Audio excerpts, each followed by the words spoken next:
Welcome to Burning River Radio. Joe is not paying attention. It's Monday night, not our usual recording night. All right. I'm going to pull a Chippa and say, cut this one out. No, yeah, I was looking at something else. Welcome to Burning River Radio. I'm Joe Coblitz at Burning River BB. I'm joined as always by Justin Lada at JL_baseball.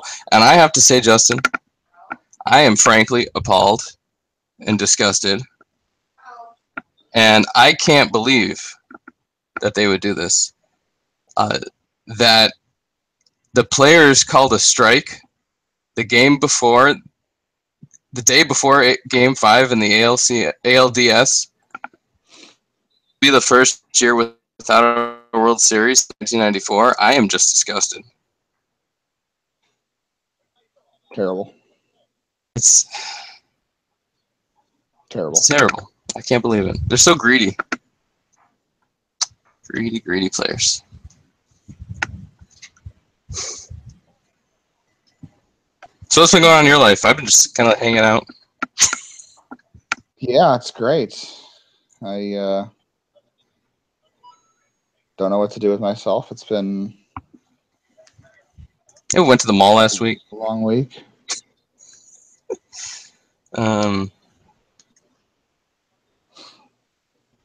Yeah. Started going to AFL games. That's baseball, I guess. Yeah.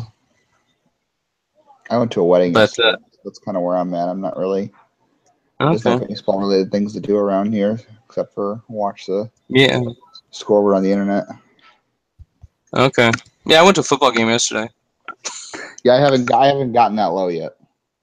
Saw the Cardinals play the Buccaneers. They won. If I go to an NFL game, you know I've really hit rock bottom. The options we have here in Arizona.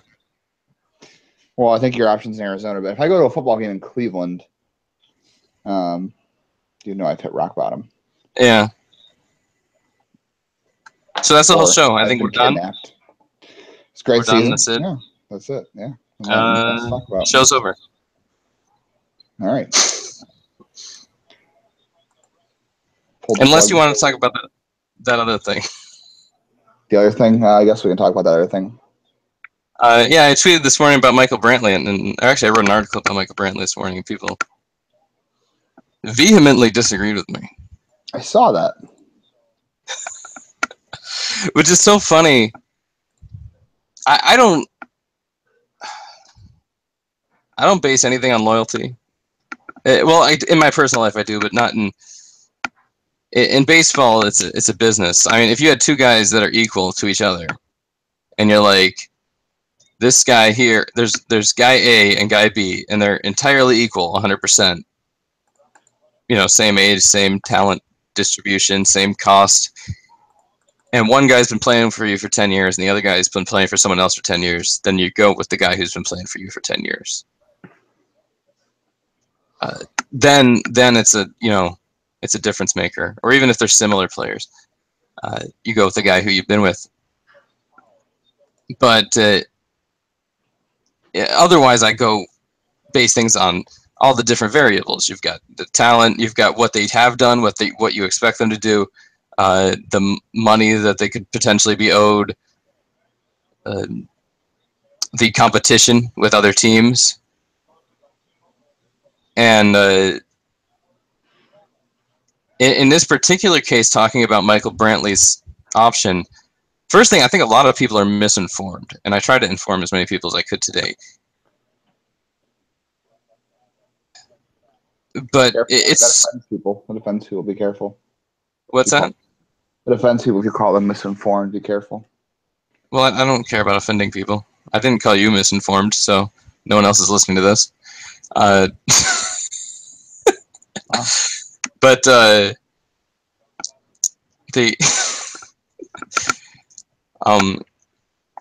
yeah, so he's got an $11 million option, but a $1 million buyout. So that $1 million is a sunk cost. That's gone. So you can take that out of the $11 million and say it's like bringing it back for $10 million. because you got to throw away that sunk cost. A player the caliber of what Brantley did in half a season this year is worth at least $8 million, probably $10 million, for what he did in 90 games this year. I would probably say close to 6, but yeah. Yeah, well, but I mean, salaries are getting up there. You can't get a starting outfielder for less than 14. So, if you're talking about over 90 games, I know he had 1.6 FWAR. Last time I looked, I think the cost of a win, which isn't exact, obviously. The cost. Well, it's tough because was like 6 or 7. I think it was closer to 7. So $7 million per win. Yeah, so he's about a $10 million player just for half of a season. That makes sense. Okay, yeah. And in this particular situation, it seems obvious that first thing they're going to, because they already said they're going to, without officially doing it. They said they want him back this year and in the future, and the only way that's going to happen is if they use the option and then sign him to an extension. But the people who are saying, like, no, they should sign Santana first and then get Brantley. You can't do that because Santana could sign an extension today, but he can't hit free agency and then sign before they use Brantley's option. They have to use Brantley's option before Santana officially hits free agency. Because Brantley has to have that option to also hit free agency. So they have to make that decision very soon on him and Josh Tomlin and Boone Logan. I think those are all the options that I can think of at the moment.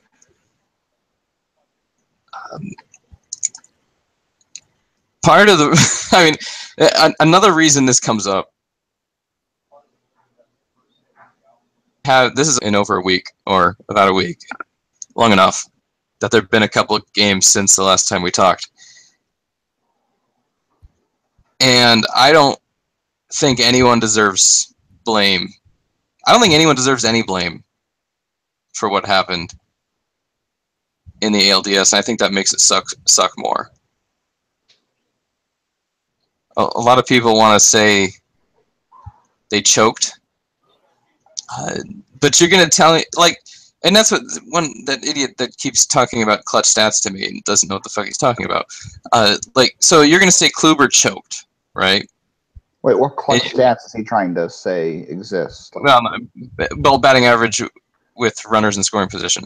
But this is a little bit different because you're talking about, like, choking. When you say a guy chokes, that means he can't stand up to the pressure, that he cannot play at the highest stage. Well, do you remember the World Series last year? Kluber pitched 3 times and was fantastic at least twice. Yeah, it's recency bias. He was great in the ALDS and ALCS last year. So to say Kluber choked is saying that he isn't good in high pressure situations when we already have seen him in higher pressure situations be phenomenal. So that's a silly, really silly thing. And on all of them, like Jose Ramirez choked. No, he was in the World Series too. You're acting like these guys have never been there before. They've been there. And they were fine. So they didn't choke the second time around. To say they overlooked the Yankees, maybe a little bit. But I don't think that they overlooked them to the point that they lost the series.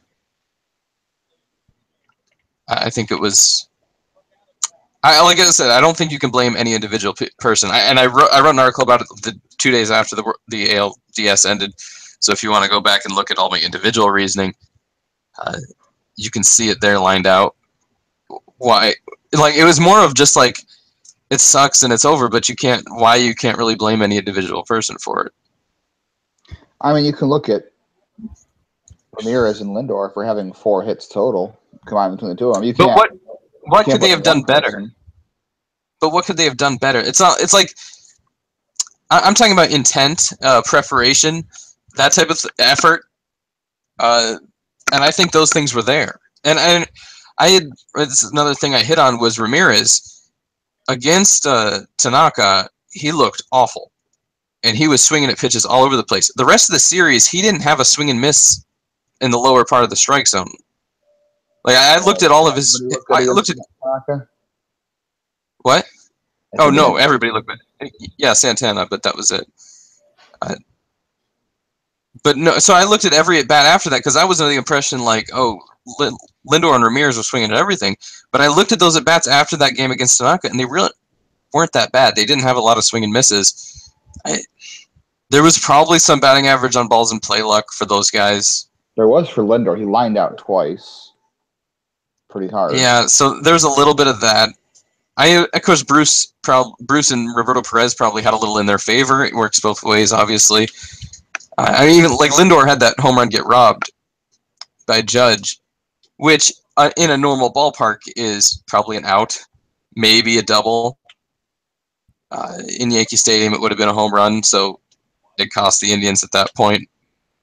That would have been an out anywhere else. Yeah, I think most, and they give Judge too much credit for that because there's so little range there. Like if a decent right fielder would just get back to that ball and be under it. It's not like he made some super athletic play. So there's really it's not like last year in the World Series where you could really point to like this play really cost the team. There were no real decisions, I think, that really killed the team other than maybe having Michael Martinez on the roster at all. It shouldn't have got to that point in that game. It shouldn't even got to that game. They should have won it before then. Talking about last year. Oddly enough, it went the same way as the World Series because they're up 3-1 and they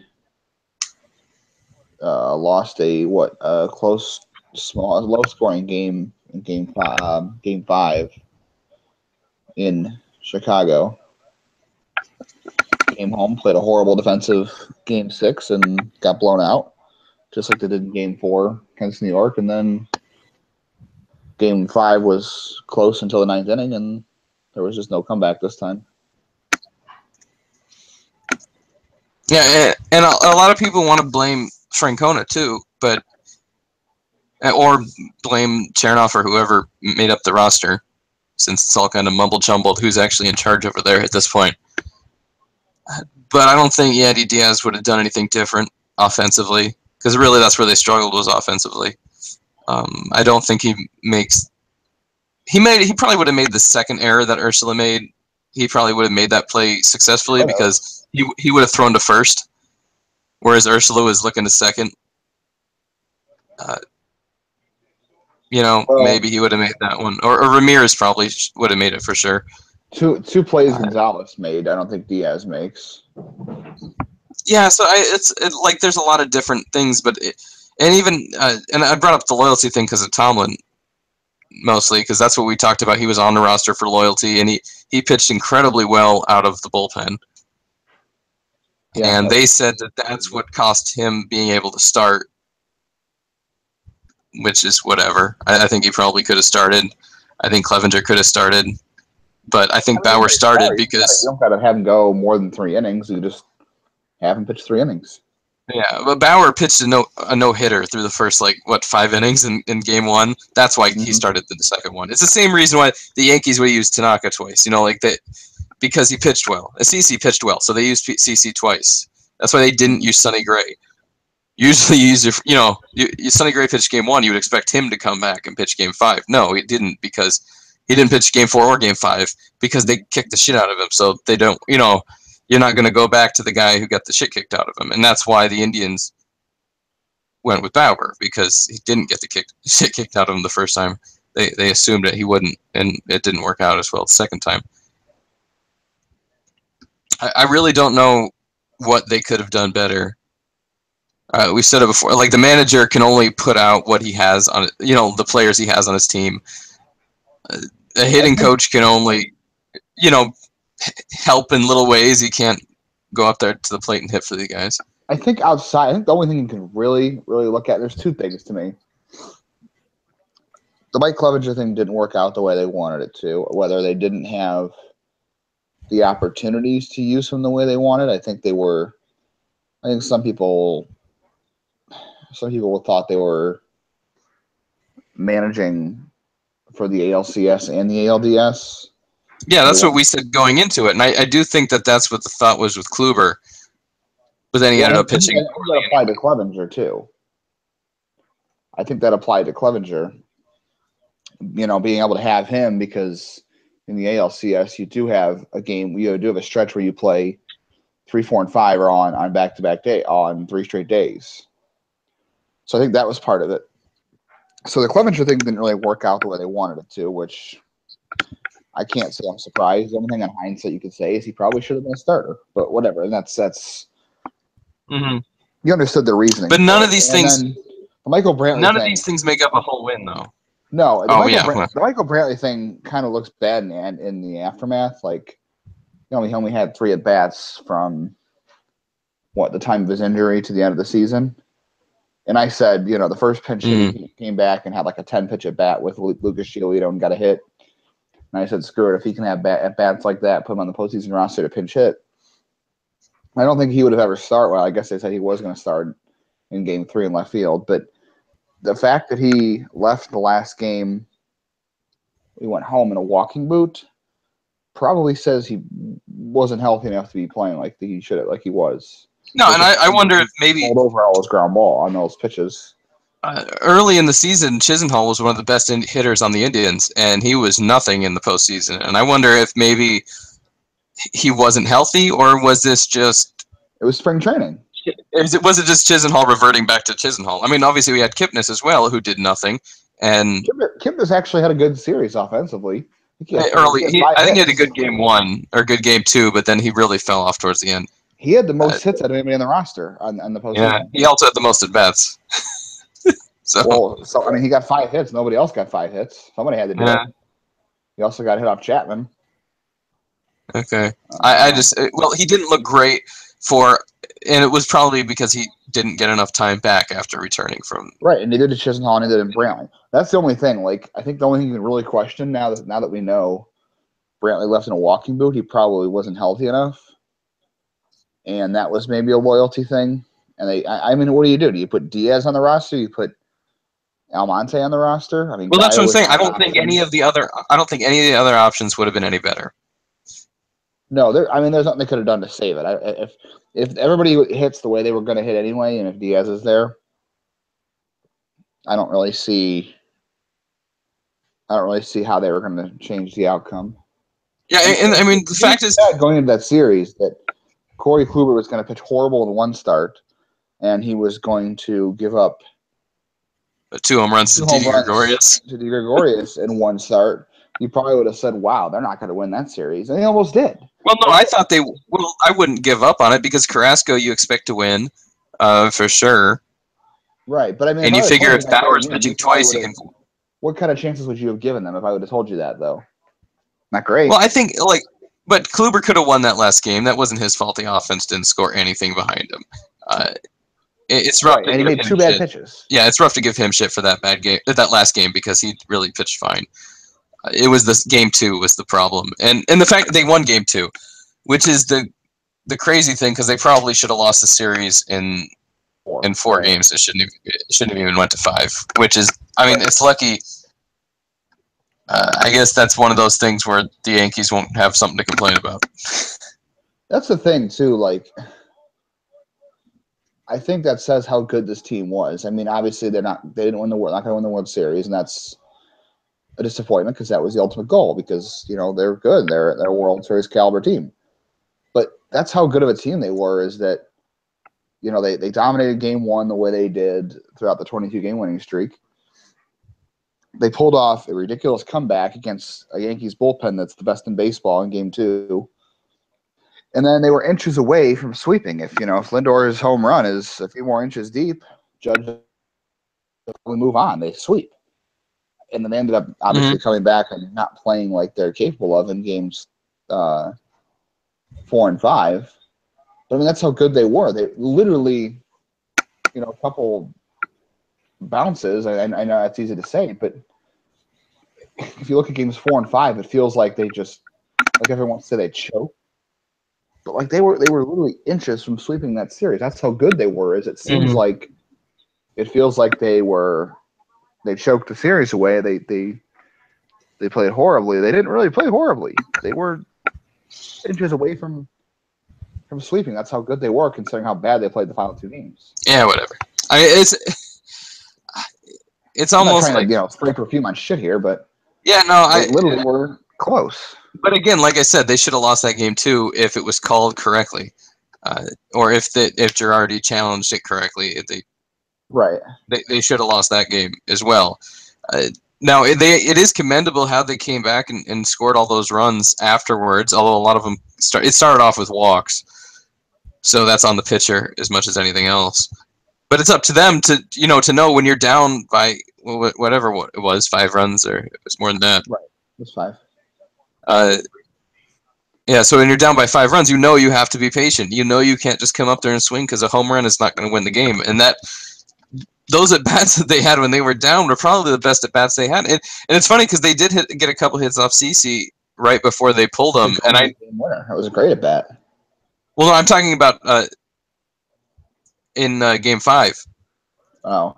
They had a couple hits consecutive off CC, and I was thinking at the time, I was like, they're going to have to have like a hit and a home run off CC because they're not going to leave him in there to give up 4 straight.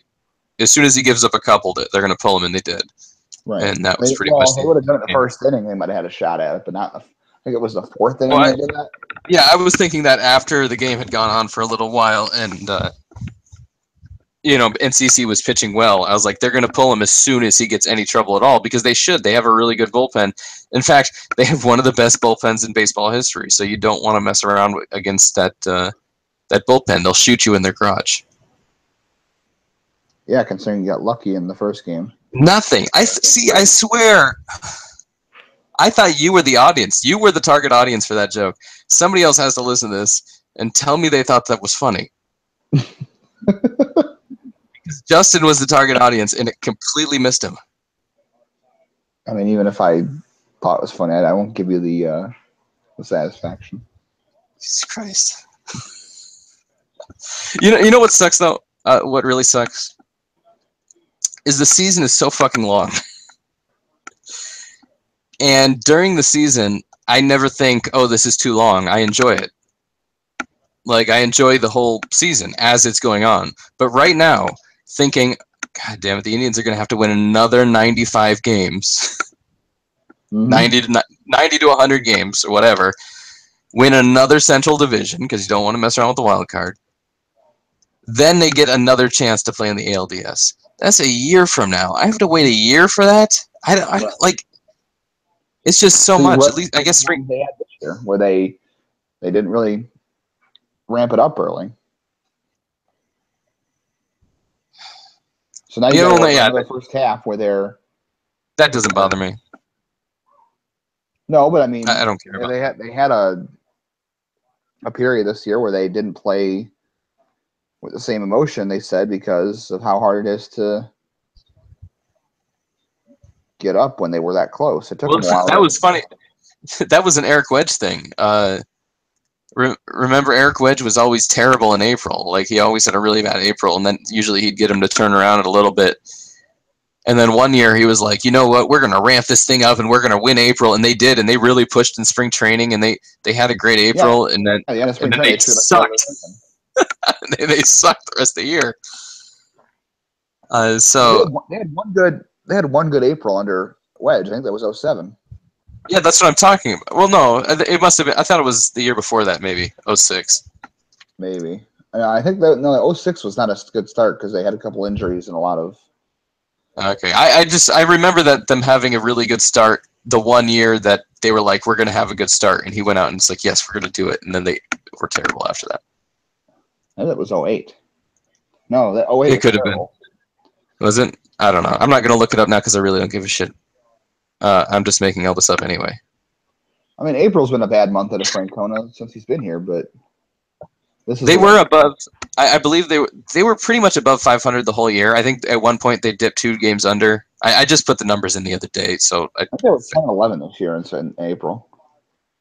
Yeah, I think they went like 2 games under 500 at one point of the season. I don't remember when it was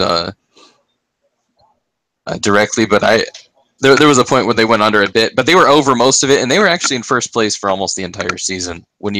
There was a period in the middle where they lost it for a bit, and then there was a period later on where they were tied or like 1 game up for a while. But they put it away before the winning streak. Uh-huh. It wasn't just the 22-game winning streak. The division was put away earlier than that. Whatever. I guess we have a couple weeks before the off season not getting begins. better next year.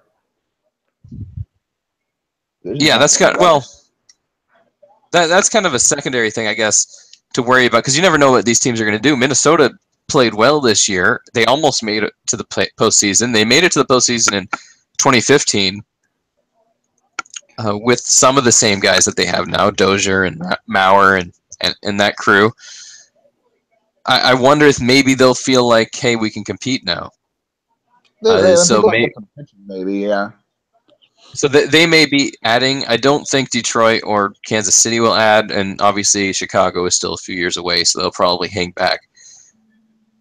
That's what I'm saying. But Minnesota, the only team that's going to Minnesota might compete. But again, who cares what Minnesota does? They won the division by a ton and lost in 5 games in the ALDS. Like, you have to play more than 5 postseason games, or your season is a total failure. There is no question to me at all. This season was an absolute complete failure. There's not even. They improved on last year. Look, I mean, they didn't improve on anything. They went to the World Series last year. They didn't. I can take a half a success from last season. There's no success at all from this one. Yeah, I mean, it kind of was World Series or bust. I mean, they did win 100 games, which you can put a lot of. They set the record for most strikeouts. They set the highest K per 9. Kluber is probably going to win the Cy Young. Ramirez will finish top. Carlos Santana. Yeah, you've got a couple MVP candidates and Lindor, Ramirez, and Kluber. Santana's going to be a finalist. I believe I saw today. It might be official that he's a top 3 guy. Although Maurer appears to be the favorite, along with Hosmer and a reputation vote. Yeah. Yeah, I think it's Maurer. I think they said Maurer was the favorite though. So there's that stuff, but that stuff is kind of secondary. It's not really. There have been seasons where at the end of this year, all I care about is that, like 2014. It's like all you care about is, oh, Kluber's got. I remember focusing in on that day after day, like putting in the numbers of who was better, him or Felix. And I haven't. I think I wrote a should he win the Cy Young thing, but I haven't thought about it since then. You know, I looked it up enough just to write a piece, but it's not something on my mind at all. I don't care. Yeah, I mean, it's a disappointment. I mean, yeah, because I think the hardest part is just waiting until next year. Like, you have to get through, you know, hopefully there's not another slow start where they're off to 48 and 45. That would be frustrating again for them to do that. Well, I mean, the injury thing is really the worst part of it, because you're like, okay, well, so last year they were missing Carrasco, and they're missing Brantley, and they're missing Yan Gomes and Roberto Perez for a large. I mean, if you're going to talk about them missing Kipnis and Chisenhall this year, Gomes and Perez were out late into the season last year. So and Salazar missed. They were. Yeah, so they were in a similar situation. Salazar was in a similar situation that he was this year, where he had to be used in relief in the postseason because he didn't get back in time. Of course, last year it wasn't until the World Series that they used him in relief. So they're in such like. I'm gonna say right now, I hope they go into spring training next year with him as a reliever. Yeah, I'm not into that, but they definitely have too many starters.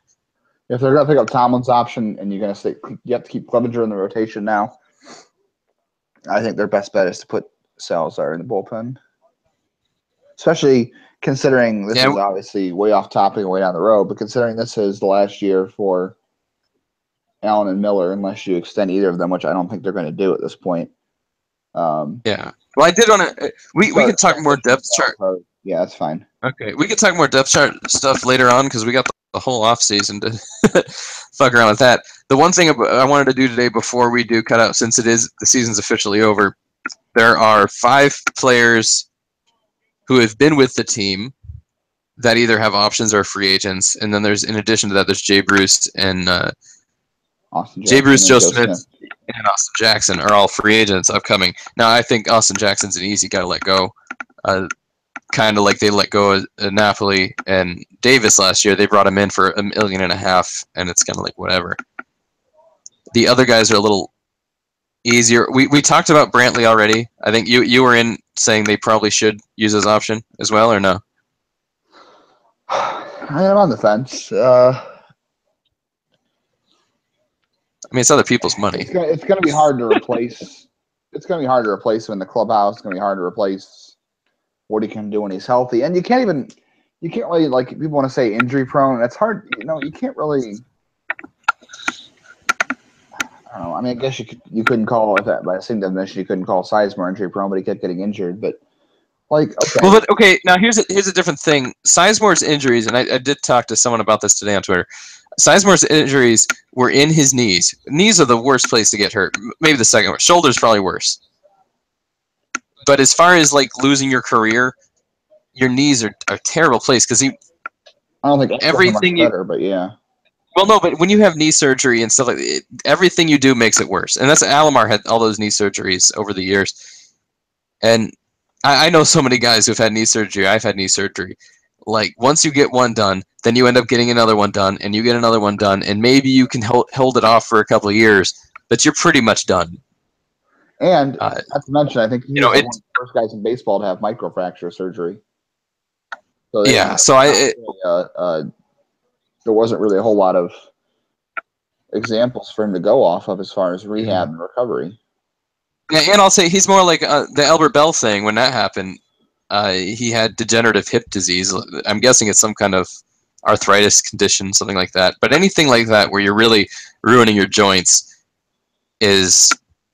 And we're talking about like the cartilage and bone here that they're messing up, not necessarily... ligaments. It's not muscular ligaments or tendons or anything like that. Whereas Brantley's, that's not a bone issue. Like,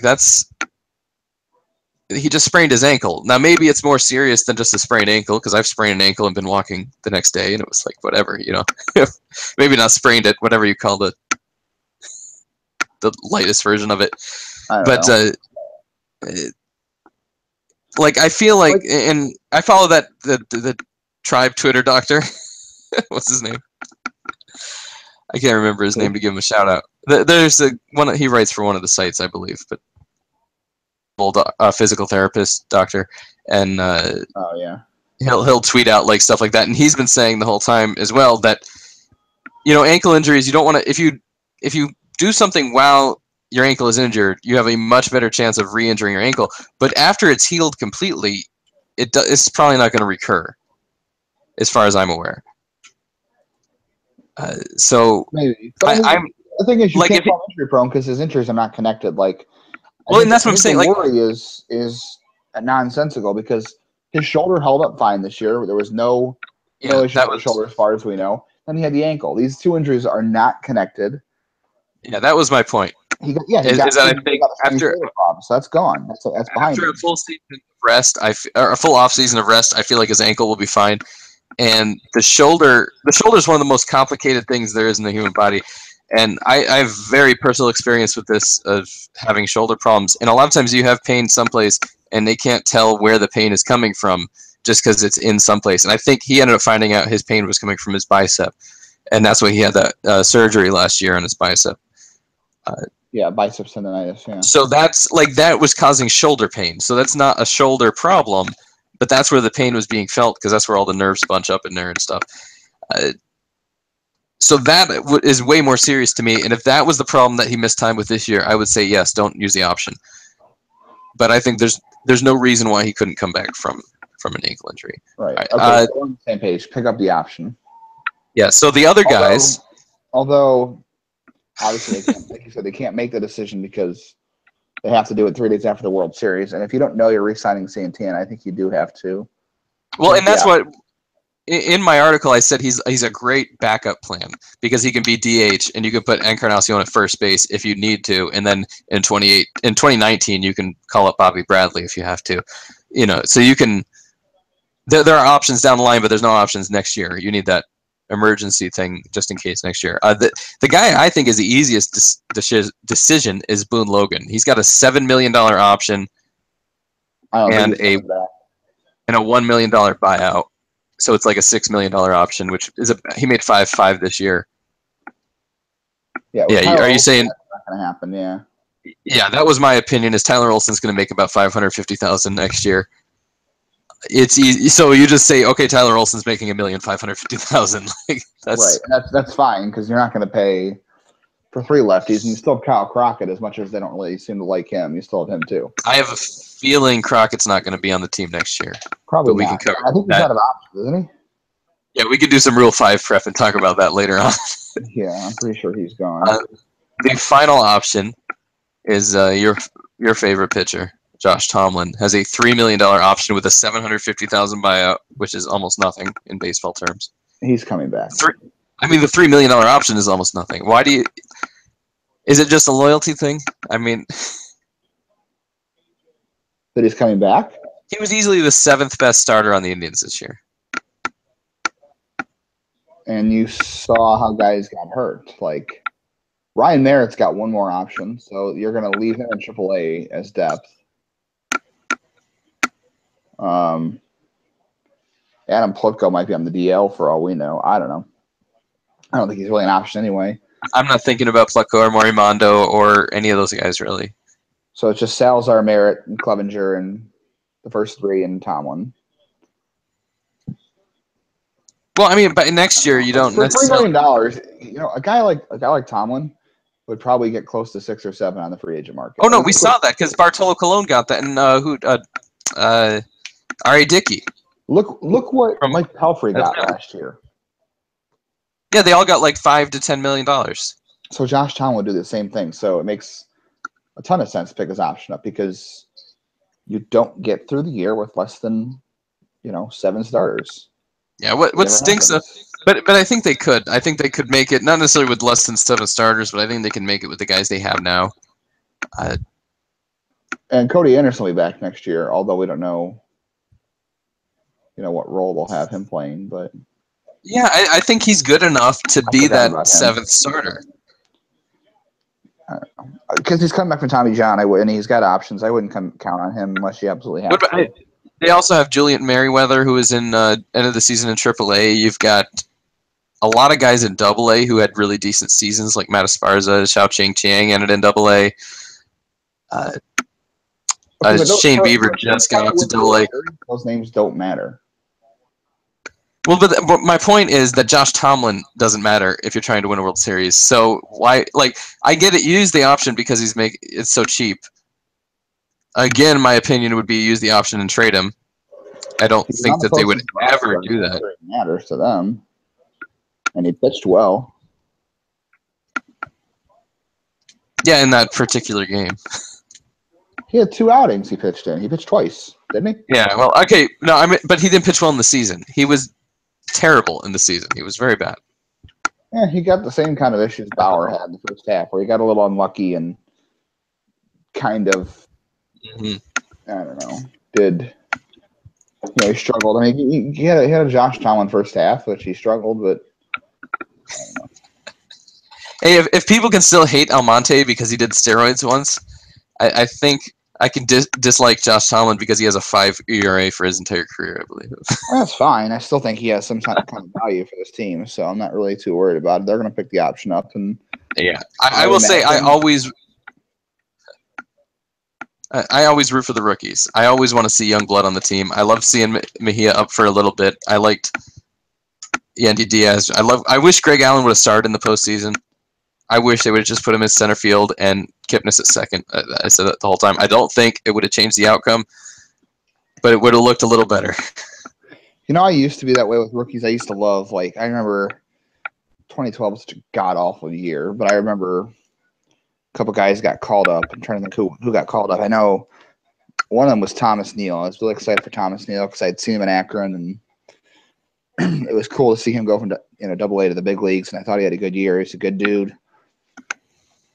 I used to be like that. I used to look forward to September just for, 2013, they were obviously in the playoff race, but Jose Ramirez came up, and, that was for me at the time, that was almost as exciting as the playoffs, which is sad because we hadn't been to the playoffs since 2007. So, you find other things to get excited about when you're not in the race, even though they were. But at the time he came up, they weren't assured a spot. They were, they needed to win 10 in a row to get in.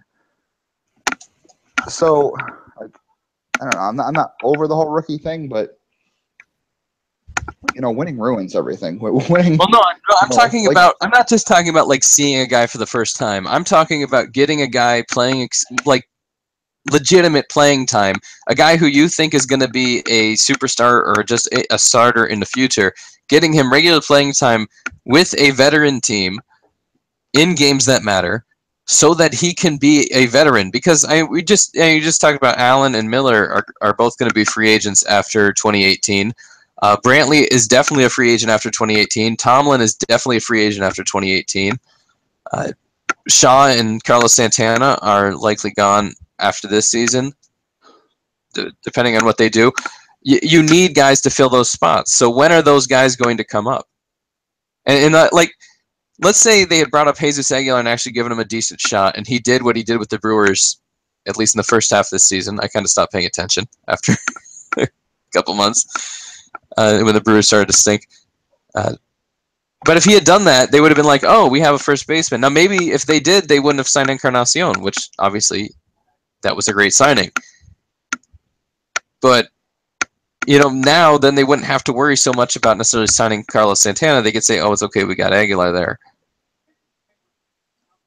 They don't, like, you kind of get put behind. And because they went with such a veteran bullpen this year, other than Tyler Olson, you really didn't add anybody else to the mix. I mean, maybe Nick Goody's really young, so I guess you got Goody. But I don't know if Goody is like future closer material. I think he may be a future Bryan Shaw type, but I can't imagine. Yeah, I don't know that he's even going to be that good. I mean, it's hard for you can't really pick any reliever to lead the league in appearances out of the bullpen over a 5-year period. It's hard to say anybody can be Bryan Shaw because Bryan Shaw stayed healthy and was consistent over a 5-year period. You can't really say anything about that in any pitcher. No, but my point is they didn't try. They didn't try anybody this year other than Goody. They did try Goody. So I guess they were trying to win. Yeah, and they won by 30 games, and then they lost the ALDS. Like, you have to combine these things. You can't just... They won the division. They really probably should have tried out some of these other guys a little more. They should have played Mejia a little more. They should have got him ready because now you got to worry... Like, because Mejia should be on the opening day roster next year, but now I don't know that he will be. And they may play around with some stuff for a while and keep him down.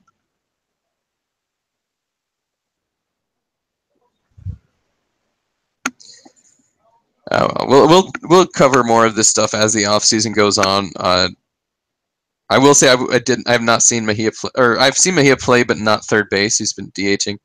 Yeah, he hasn't played third yet. I'm going tomorrow, hopefully.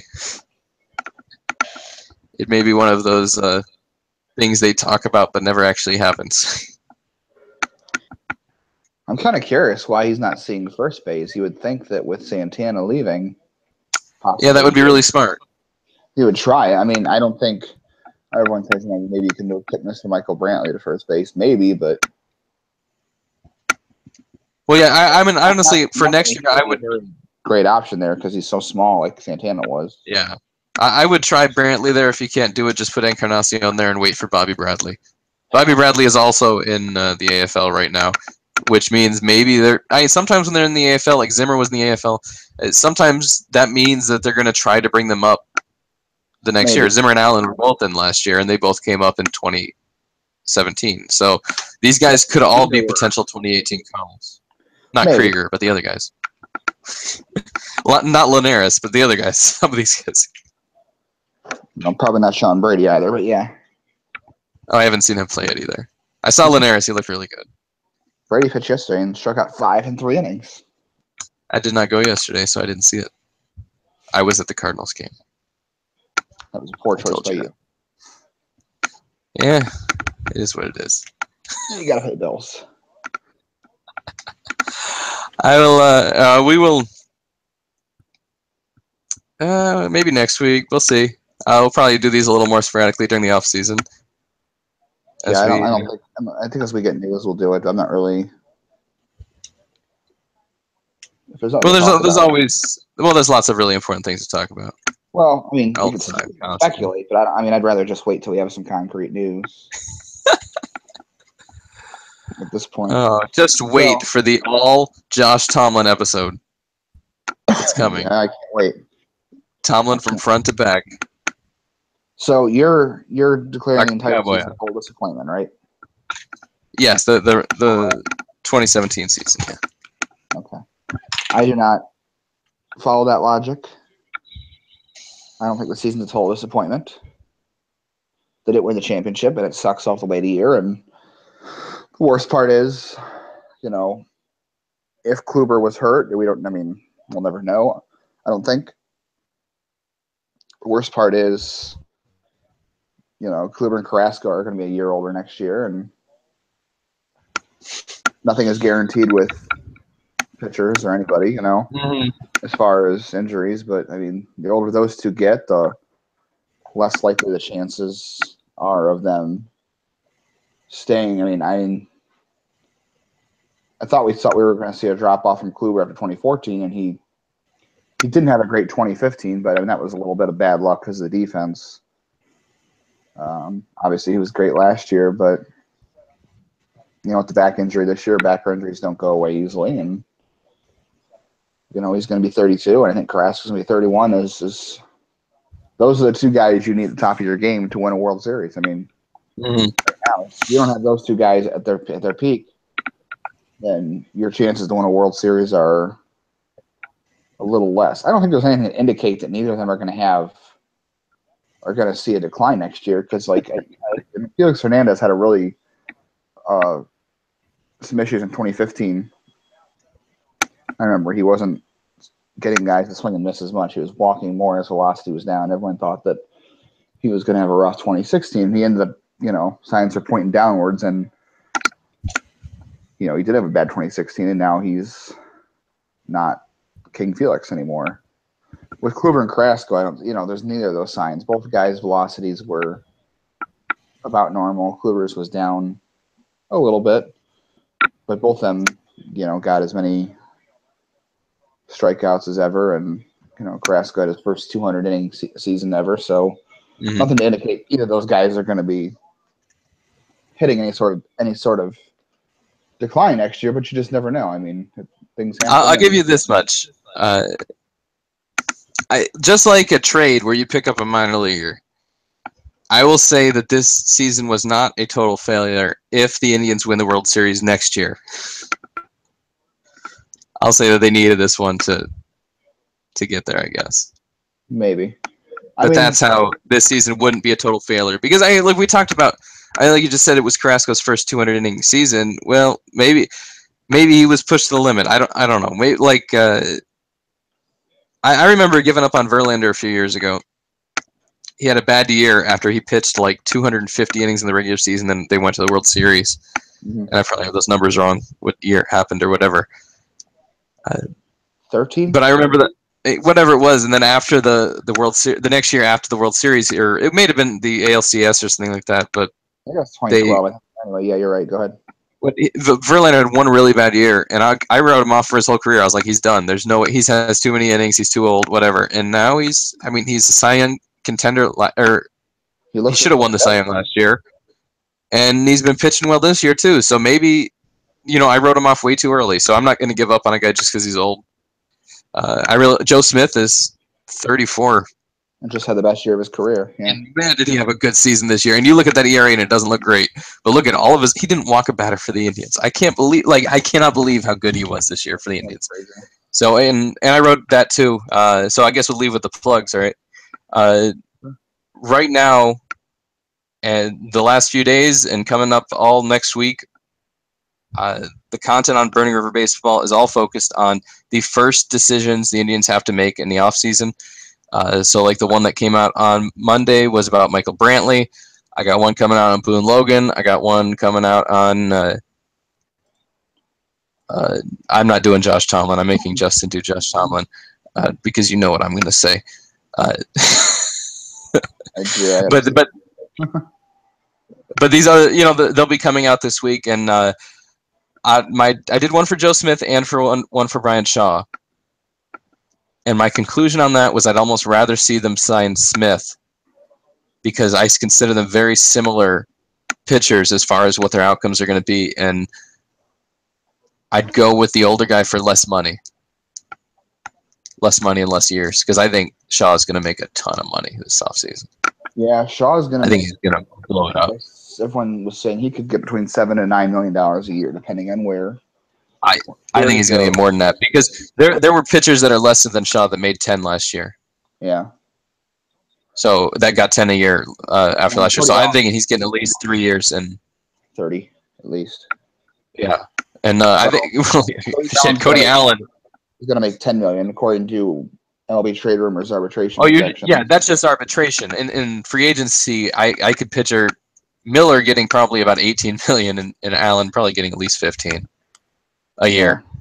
Especially you look at the Yankees bullpen and everyone's going to try to. And yeah, especially if you look at how many more innings these guys are pitching, how many more games they're playing per season, how important these pitchers are to a team. They're going to start making money that is usually reserved for position players. And I don't think the Indians are going to spend that because they need to spend it on position players. All the more reason to put Danny Salazar in the bullpen. Just saying. Okay. Well, maybe we'll talk about that again in 3 years. Oh, good. All the reason to extend Zach. Oh, Donnie. How about that? Zach. I don't know a good Zach song. I don't have a good Danny song either, I guess.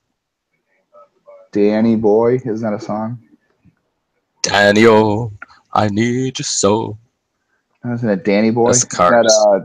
Yeah, but that sucks. I started singing that. That one sucks. Chumbawamba? Yeah. Danny Boy?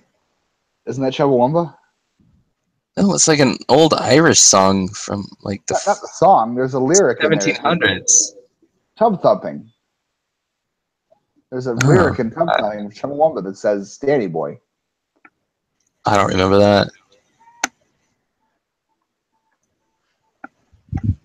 This is how you go. What lyrics? I'm really curious now.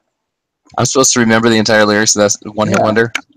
He sings a song that reminds him of the best times. This is very good for the podcast, see? A song that reminds him of the good times. Sing the song that reminds him of better times. Oh, Danny Boy, Danny Boy, Danny Boy. I get knocked down, but I get up again. That's like the Indian season. All right, let's just count that as our song and end it. We'll see you guys next time. Yeah, whatever that is.